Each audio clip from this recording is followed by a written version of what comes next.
Hello everyone. तो आज है 14 नवंबर। तो 14 नवंबर आज आपका जो फर्स्ट शिफ्ट का एमपीडेट का जो एग्ज़ाम था वो होकर सफलतापूर्वक संपन्न हो चुका है। तो चलिए आइए हम देखते हैं उनसे संबंधित जो भी क्वेश्चन पूछे गए हैं, किस तरीके से आपको क्वेश्चन पूछे जा रहे हैं। और ये जो क्वेश्चन है आपको आने वाले शिफ्ट के लिए बहुत ही महत्वपूर्ण है, तो आप सभी एक बार ज़रूर देखिएगा। जिन बच्चों का आगे शिफ्ट में एग्ज़ाम है वो बच्चे ये एनालिसिस देख सकते हैं। तो चलिए क्वेश्चन नंबर 1 में क्या पूछा गया था आपसे कि निम्न में से कौन सा कथन विकास और अधिगम के बीच संबंध को सर्वश्रेष्ठ रूप से जोड़ता है। तो देखिए विकास और अधिगम के बीच जो संबंध है उसको सर्वश्रेष्ठ रूप से जोड़ने वाला आपका अधिगम और विकास एक जटिल तरीके से क्या है, अंतः संबंधित है। ऑप्शन नंबर डी बिल्कुल सही है। अगला क्वेश्चन पूछा गया था कि डैश डैश की विशिष्ट अन्योन्य क्रिया का परिणाम विकास के विविध मार्गों और निष्कर्षों के रूप में हो सकता है। तो देखिए यहाँ पर क्या होगा कि जो अन्योन्य क्रिया का परिणाम है विकास के विविध मार्गों और निष्कर्ष के रूप में होगा, तो वो अन्योन्य क्रिया का परिणाम कौन सा आपका होगा, तो वो चुनौतियां और सीमाएं होंगी। तो ऑप्शन नंबर वंशानुक्रम तथा पर्यावरण होगा। तो ऑप्शन नंबर जो सी है वो बिल्कुल सही होगा। देखिए बी सी इधर उधर कर दिया है, तो वंशानुक्रम और पर्यावरण होगा। आगे है कि विकास के बारे में निम्न में से कौन सा कथन है। तो विकास के बारे में आपको जो कथन है उसको बताना है। तो आप सभी देख लीजिएगा, जो विकास हमारा होता है, विकास भिन्न व्यक्तियों में भिन्न गति से होता है। आगे के क्वेश्चन पर हम चलते हैं कि किसी भी बालक के मानसिक रूप से अस्वस्थ होने का कारण। तो देखिए कोई भी बालक है उसके मानसिक रूप से अस्वस्थ होने का कारण परिवार का वातावरण भी हो सकता है, कक्षा का वातावरण भी हो सकता है, पास पड़ोस का वातावरण भी हो सकता है, इसका मतलब सभी हो सकता है। तो ऑप्शन नंबर डी। अगला क्वेश्चन आपका था 5 कि मानव व्यक्तित्व परिणाम। तो देखिए जो मानव व्यक्तित्व परिणाम है वो आपका है आनुवंशिकता और वातावरण की अंतः क्रिया का। जो मानव व्यक्तित्व परिणाम होता है वो क्या होता है, आनुवंशिकता और वातावरण की अंतः क्रिया का परिणाम होता है। अगला है कि विद्यालय और समाजीकरण के बारे में निम्नलिखित में से क्या सत्य है। तो देखिए विद्यालय और समाजीकरण के बारे में आपका विद्यालय समाजीकरण का क्या है, एक महत्वपूर्ण कारक है। ये बहुत क्या है, एक महत्वपूर्ण कारक होता है, तो ये सही हो जाएगा आपका। आगे चलते हैं। थॉर्नडाइक के बारे में पूछा गया है कि थॉर्नडाइक ने अपने सिद्धांत को किस शीर्षक से सिद्ध किया। तो आप सभी को पता है जो थॉर्नडाइक जी हैं, थॉर्नडाइक जी ने अपने सिद्धांत को अधिगम के प्रयास एवं भूल से क्या किया था, सिद्ध किया था। आगे चलते हैं कि निम्नलिखित में से कौन सी स्थिति बाल केंद्रित कक्षा कक्ष को प्रदर्शित कर रही है। तो देखिए कौन सी स्थिति बाल केंद्रित कक्षा कक्ष को प्रदर्शित करेगी।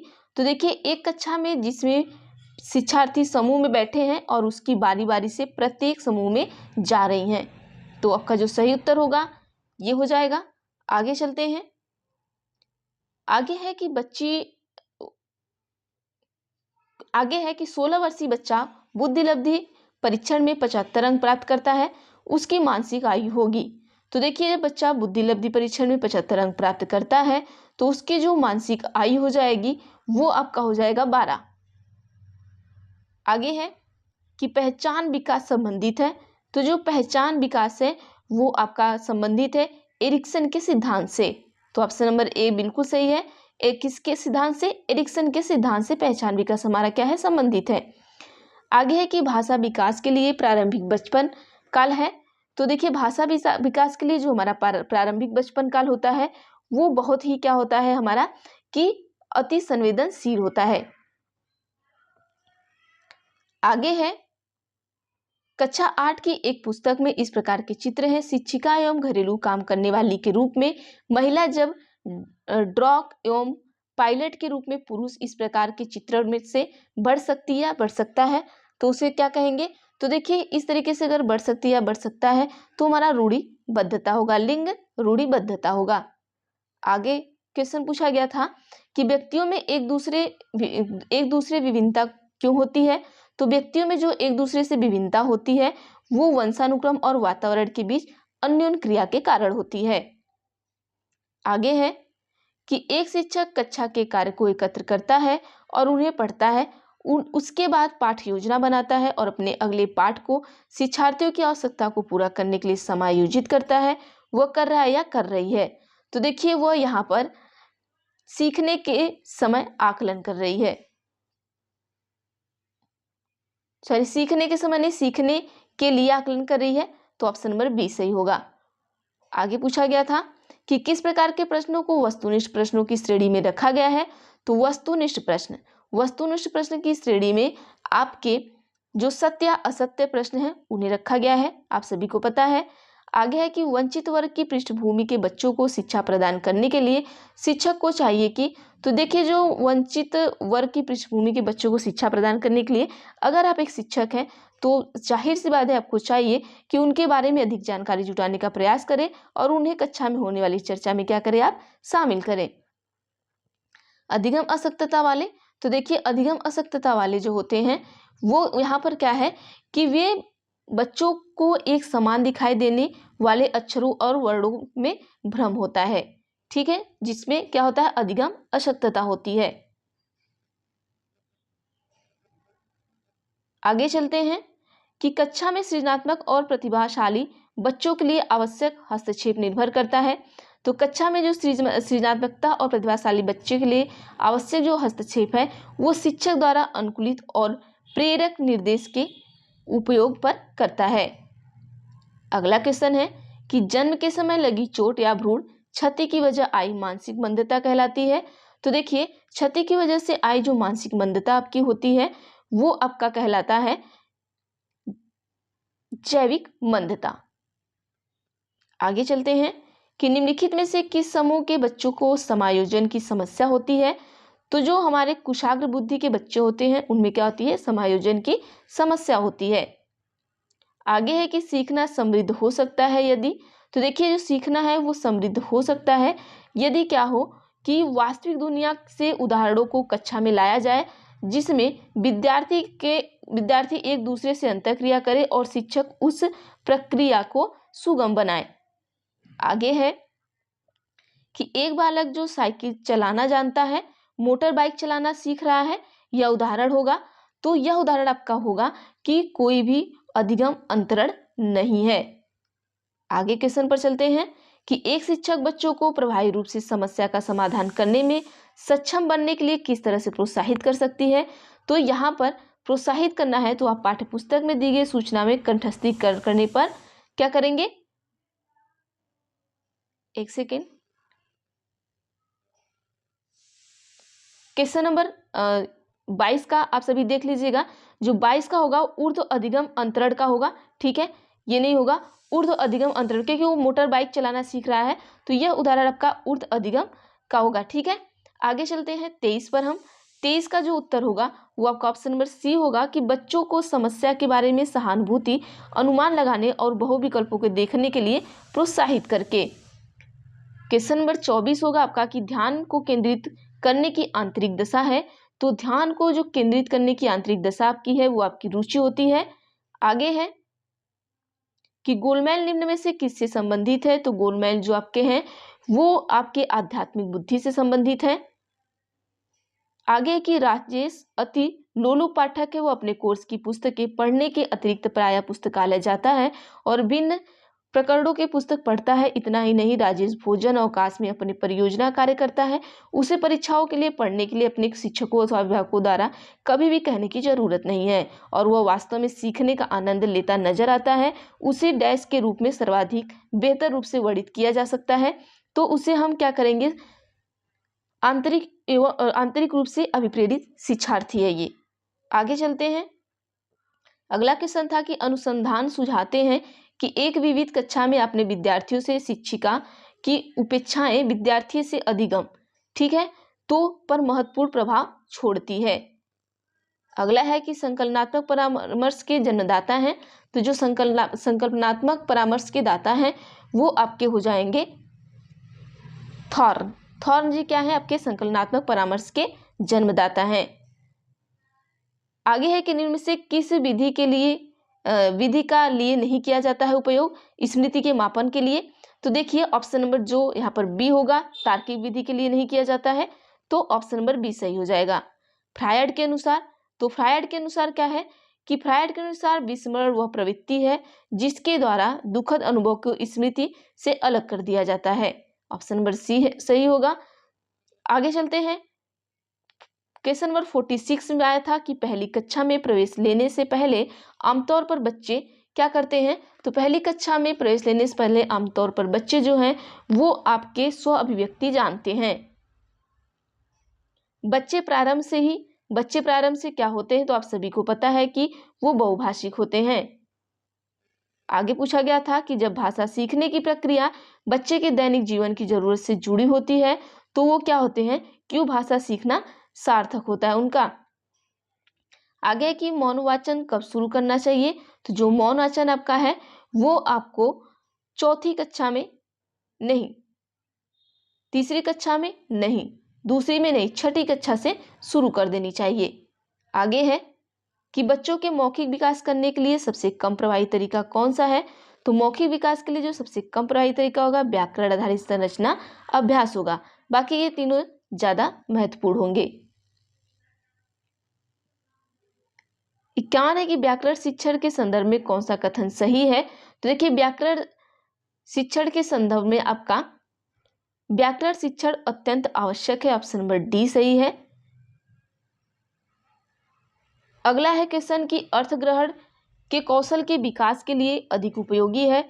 तो अर्थग्रहण के कौशल के विकास के लिए आपका मौन वाचन जो है वो बहुत उपयोगी होता है, तो ऑप्शन नंबर सी सही होगा। आगे क्वेश्चन है कि निम्न में से किस स्थिति में आप कहेंगे कि पठन हो रहा है। तो पठन हो रहा है मतलब आप अनुमान के भाव ग्रहण करने के साथ कहेंगे। आगे है कि सीखने सिखाने की प्रक्रिया के संदर्भ में आप किस कथन से सहमत हैं। तो देखिए सीखने सिखाने की जो क्रिया होती है वहां पर आप एक कक्षा में हम जो सीखते हैं उसे सभी अंश अगली कक्षा के लिए अनिवार्य बुनियाद होते हैं। आगे है क्वेश्चन कि पूनम अपने विद्यार्थियों को पढ़ाते समय दृश्य श्रव्य सामग्री का प्रयोग करती है, इसका प्रमुख कारण है कि वह कक्षा के, तो इसका जो प्रमुख कारण होगा आपका वो सभी कक्षा के सभी बच्चों की रुचि को क्या करती हैं, ध्यान में रखती हैं। आगे पूछा गया आपसे कि कक्षा में स्वाभाविक अभिव्यक्ति के लिए किसी भी प्रकार का रेखांकन कर सकते हैं, यह कथन है। तो यह कथन जो आपका होगा आपका सही हो सकता है, ठीक है, ऑप्शन नंबर बी सही होगा। आगे है कि शब्दों में अर्थ स्पष्ट करने की सर्वश्रेष्ठ पद्धति है। तो शब्दों में जो अर्थ को स्पष्ट करने की जो सर्वश्रेष्ठ पद्धति है वो आपकी हो जाएगी वाक्य प्रयोग द्वारा बच्चों के अर्थ का अनुमान लगाने का अवसर देना।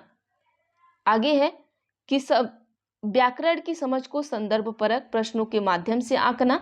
तो यहाँ पर क्वेश्चन नंबर 58 का ऑप्शन नंबर ए होगा कि पूर्णतः उचित है। आगे है कि कहानी सुनने से, तो चलिए देखते हैं कहानी सुनने से क्या होता है कि कहानी सुनने से बच्चे की कल्पना शक्ति व चिंतन शक्ति का विकास होता है। आगे 60 में पूछा गया था आपसे कि भाषा सीखने सिखाने का उद्देश्य है। तो भाषा सीखने सीखने का उद्देश्य क्या है, विभिन्न स्थितियों में भाषा का प्रभावी प्रयोग करना। आगे 106 में आपसे पूछा गया था कि 20वीं सदी के स्वशिक्षित भारतीय गणितीय प्रतिभावान व्यक्ति कौन थे। तो ये आपके कौन थे, ये आपके श्रीनिवास रामानुजन थे।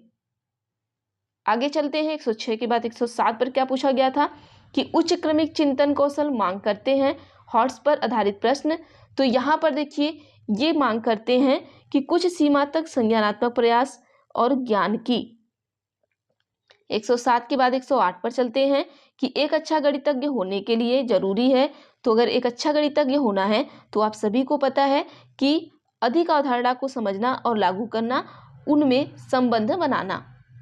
108 के 9 के बाद 109 पर चलते हैं। 109 में है कि गणित की पाठ्यपुस्तक में विभिन्न प्रकरणों में खंड अभ्यास समय में को समावेशित करने का उद्देश्य है। तो यहाँ पर देख लेते हैं ये समावेशित करने का उद्देश्य आपका विस्तृत अधिगम अवसर प्रदान करना है। 110 पे चलते हैं कि राष्ट्रीय पाठ्यचर्या की रूपरेखा 2005 में यह उल्लेख किया गया कि गणित शिक्षण महत्वाकांक्षी, सुसंगत और महत्वपूर्ण होना चाहिए। यहाँ महत्वाकांक्षी से तात्पर्य निम्नलिखित में से किसकी उपलब्धि पर है। तो देखिए यहाँ पर भी ऑप्शन नंबर जो डी है वो बिल्कुल सही होगा कि गणित के उच्च उद्देश्यों के लक्ष्यों की। तो चलिए आज के लिए ये इतना प्रश्न थे आपके। कुछ प्रश्न और भी आपके हैं तो हम उनको भी बता देते हैं ताकि आपके कोई भी क्वेश्चन जो है वो छूट ना पाए। क्वेश्चन है कि गणित करने की युक्ति के रूप में सवाल हल करना में शामिल है।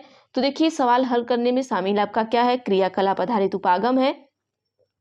आगे है 111 के बाद 112 पर चलते हैं कि एक रचनात्मक कक्षा में शिक्षकों को निम्न में से क्या नहीं करना चाहिए। तो अगर कक्षा रचनात्मक है तो आप एक शिक्षक हैं तो आपको क्या नहीं करना चाहिए। तो 112 का जो सही उत्तर आपका हो जाएगा ऑप्शन नंबर जो बी हो बिल्कुल सही हो जाएगा कि विद्यार्थियों को सूत्र रटने के लिए कहना आपको नहीं चाहिए, क्योंकि ये नेगेटिव पॉइंट चला जाता है। 113 है कि पैटर्न की पहचान करना तथा उन्हें पूरा करना प्राथमिक स्तर पर गणित की पाठ्यचर्या का एक अनिवार्य हिस्सा है। क्योंकि तो यहाँ पर हो जाएगा क्योंकि यह विद्यार्थी में सृजनात्मकता को बढ़ावा देता है और संख्याओं तथा संक्रियाओं की विशेषताओं को समझ में उनकी सहायता करता है। आगे है 114 कि कक्षा 2 के शिक्षक ने योग मतलब जोड़ के निम्नलिखित शाब्दिक प्रश्न को विद्यार्थी को हल करने हेतु दिया। एक टोकरी में 5 सेब है और उसमें 7 सेब और डाल दिए। अब टोकरी में कितने सेब हैं। इस प्रकार शाब्दिक प्रश्न निम्नलिखित में से किस मॉडल श्रेणी से संबंधित है। तो संवर्धन से, पृथक्करण से, योग पुनरावृत्ति, समुच्चन से। तो आप सभी को पता है कि 114 का ऑप्शन नंबर डी होगा, समुच्चन से है। बहुत सारे बच्चे यहाँ पर योग पुनरावृत्ति लगा के आए होंगे लेकिन नहीं, समुच्चन होगा। ठीक है, 114 के बाद 115 पर चलते हैं। निम्न से कौन सा आयतन का अवधारणा के लिए सही पादर्श नहीं है। तो यहाँ पर ऑप्शन नंबर जो सी है, धागे का एक टुकड़ा सही पादर्श नहीं है। तो बाकी एक गेंद, एक लोहे की पेटी, पानी की टंकी, ये सभी पादर्श है। तो आज के लिए इतना करते हैं, बाकी आगे जो भी अगले शिफ्ट में हमको क्वेश्चन मिलेंगे हम आपको जरूर देंगे। तो वीडियो कैसी लगती है जरूर आप कमेंट बॉक्स में कमेंट करके बताया करिए, और वीडियो अच्छी लगती है तो प्लीज़ लाइक कर दिया करिए, और चैनल को अगर नए हैं तो चैनल को सब्सक्राइब कर लीजिएगा, बेल आइकन को क्लिक कर लीजिएगा ताकि मैं जो भी वीडियो बनाऊँ या जो भी मैं क्वेश्चन आपको लाऊँ वो आप तक जरूर जाए। तो थैंक यू एवरीवन, मिलते हैं नेक्स्ट वीडियो में हम।